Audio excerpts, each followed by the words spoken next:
So everyone, this is DomisLive and welcome to DomisLive News. I have some awesome stories for you guys today. By the way, I want to say thank you for all the support. You guys are great. If you guys are new to the channel, be sure to subscribe. Also, drop a like on this video.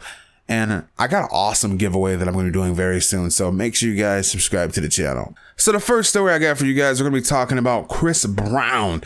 Now, this is a very interesting situation here because we have Chris Brown and we also have Suge Knight. Now, if you guys have no idea who Suge Knight is, think back to the NWA movie, right? Now, in the NWA movie, Suge Knight was pretty much the villain, right? He was the guy who owned Death Row Records. He was also the guy in the movie that had Eazy-E beat up. He was the big old freaking dude that looks like he played in the NFL. And to be honest, he actually did for a season. So back in 2014, Suge Knight attended Chris Brown's VMA after show. Now, after this after show, Suge Knight was shot 6 times. Yes, he was shot 6 times, and he claims that the bullets were meant for Chris Brown. Well, Suge Knight, the big old gangster that he is now suing Chris Brown for this incident. Now, this is what a source close to the situation had to say, and it says here, "It was organized chaos. Suge was shot right after talking to Chris Brown," described to a source to 6page. Sources close to the club told us around 1:35 a.m. shots rang out in the club. People said it sounded like firecrackers. Another source added, "The music was on. Then they shut the music off. Then the music came back on because everyone thought it was fireworks." Now, Chris Brown responded with this meme on Instagram. Now, I guess he's trying to make light out of the situation, but this is definitely the real deal. I've checked with a few sources such as CNN, NBC, and they're all reporting that this is true. Suge Knight is definitely suing Chris Brown. Now, Chris Brown in this meme, it says here, "P. Diddy sues Chris Brown. It's your fault Tupac got shot." Chris Brown also says here, "This is going to be the next bullshit they say. See how easy it is to make bullshit look real. Not a real headline for the idiots." So I don't know if he's claiming that Suge Knight is not suing him, but like I said, CNN, NBC, other websites are reporting that Suge Knight is suing Chris Brown. Now, he could be suing the club, but also Chris Brown is named in the lawsuit as well. Moving on to the next story. So there's a video that's circulating around the internet, and the South Park creators seem to poke fun at Kanye West. Now, Kanye West has a game that he has created, and it's a game where you help his mother make it to heaven. Well, these guys poked fun at that. Watch this video, and I'll talk to you guys in a second. There's a gay fish in South Park, and he loves fish sticks, and the gay fish actually wants you to help him get his mother into heaven. Shit is hard. The shit is hard. It was hard. I hope you all saw the Kanye thing. Now, I'm going to be honest with you guys. Yes, I know South Park pokes fun at everyone, even dead people, but I don't know. Somewhere, I guess this rubbed me a little bit the wrong way. Although I do like South Park. South Park is my favorite show. Now, I would say that South Park is better than Family Guy, but you guys will probably say different. Hey, I still love you guys. I also like Family Guy as well, but I just enjoy South Park a little bit more. That's just me. So I can't play this video for you guys, but there will be a link that's in the description. But Lil Wayne took a shot at Baby today. Now, as you guys know, Birdman, Baby, whatever you guys want to call him and Lil Wayne have had a falling out for a very long time. I mean, do you guys remember the video when Lil Wayne was performing at Live and Birdman allegedly threw a cup at Lil Wayne? Watch this video.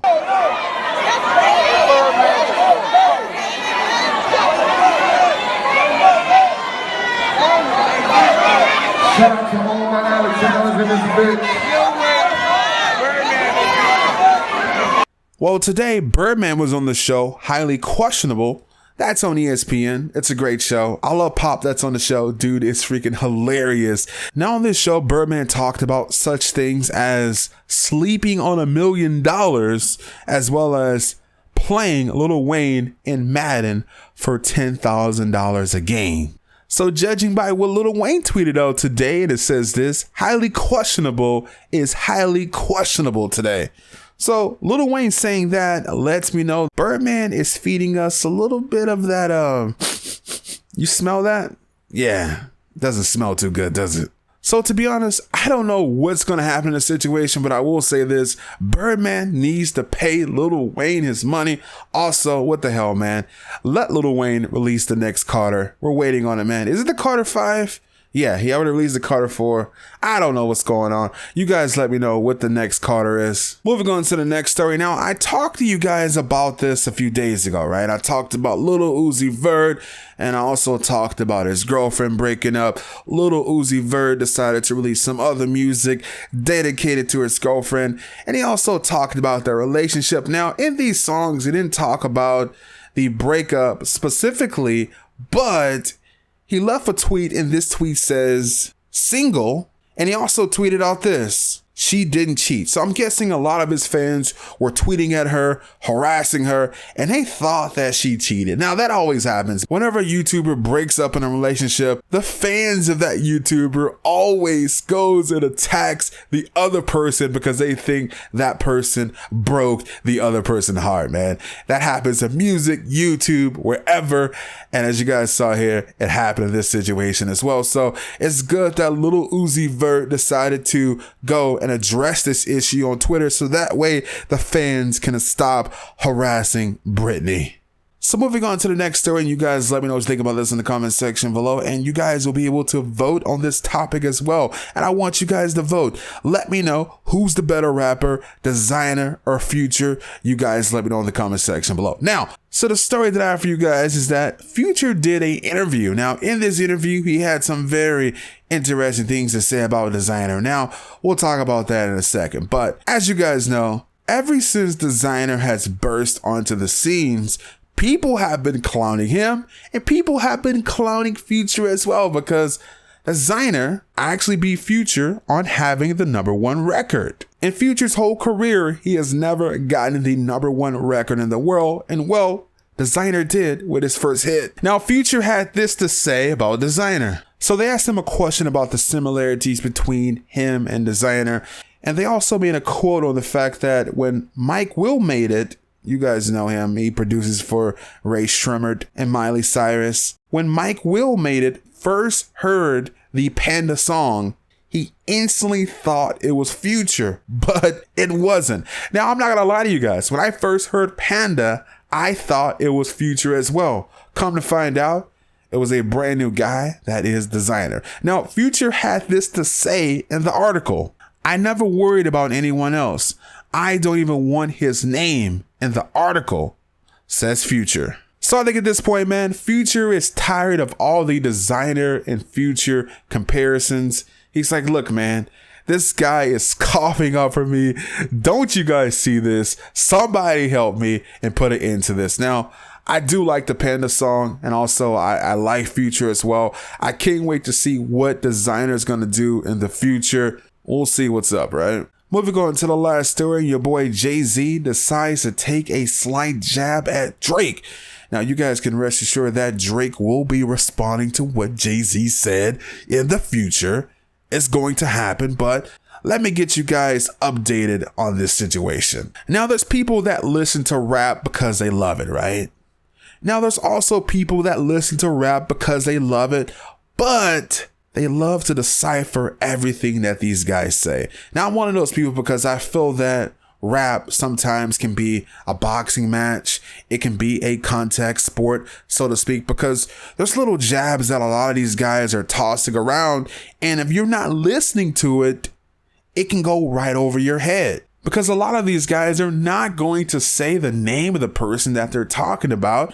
They're just going to go and do a subliminal diss, and you may not never know who they're talking about unless you actually slow down and listen to what they're saying. So let me take you guys back a little bit. Now, a lot of people were laughing at this situation, and they felt slighted that Jay-Z sent a 1-bar verse to Drake for Pop Style. So everyone was wondering, and they asked Drake, so why did Jay-Z send you this 1-bar verse?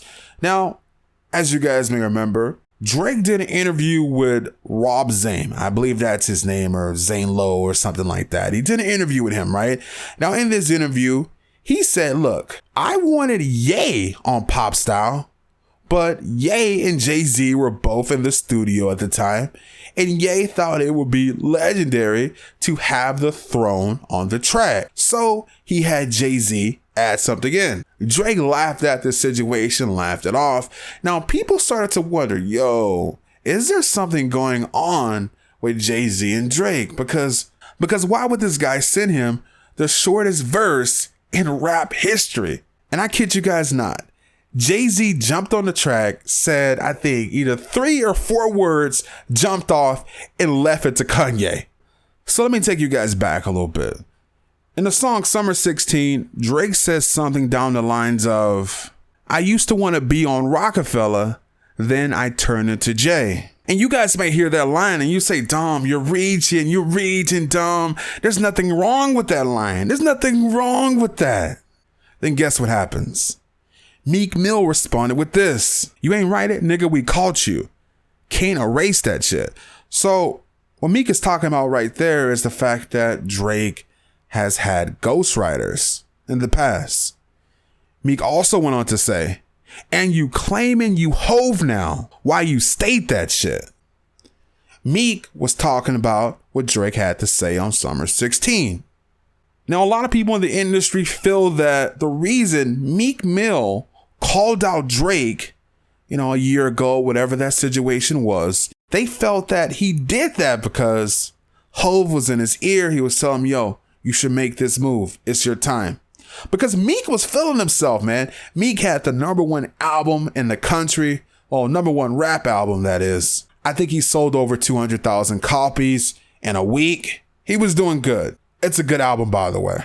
And a lot of people feel that Jay-Z behind the scenes possibly has something to do with Meek Mill making that chess move.